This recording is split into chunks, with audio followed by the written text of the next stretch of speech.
The trigger control is by far the most difficult thing for people to comprehend and master in the pistol core course. Not just our course, but pistol shooting in general. When we're shooting with a pistol, it's no different than a very small rifle. The difference is the barrel is much smaller, which means any mistake is going to be amplified downrange. Meaning, if my barrel was 20 inches long and I had a minute error in it, it wouldn't show up very obvious. But because this barrel is so small, any minute error in where it's aiming is going to be very dramatically impacted downrange. And when we're talking about pulling the trigger, if this is my trigger, the trigger only moves one way, straight forward and straight back. So any left and right movement is going to move into the pistol. I'm gonna point this in this direction for a minute. If I pull that trigger a little bit to the right, just a little bit, it's going to make that round go way far off to the right, and a little bit off to the left, the same thing.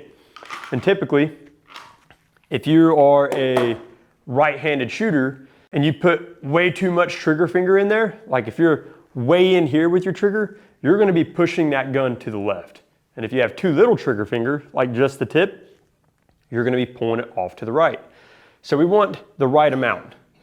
So what we preach is right in the center of the first pad. You're gonna have the most nerve endings there, and it's a flat surface. Whereas if you put it on the joint, it's a curved surface, and you're likely gonna put left and right movement into the gun. So we're gonna get center pad of the first pad on the trigger. And then from there, we're gonna pull it straight back, okay? Now, another thing that we could do with our trigger is instead of bending at this first joint, I like to basically lock my finger out like a 90-degree arm right there. So now I have a lever. So when I run the gun forward, it resets, and it's basically a 90-degree lever, and it comes straight back. Whereas if I had a curved motion, now I have more risk and more variable of the gun turning left and right as I'm pulling it to the rear. So again, I just like to lock that joint out and pull the trigger straight forward and back by bending at this knuckle instead of this one. Not everyone's got fingers long enough to do that, so try it out and see what you think about it. Now we're gonna move into presentation.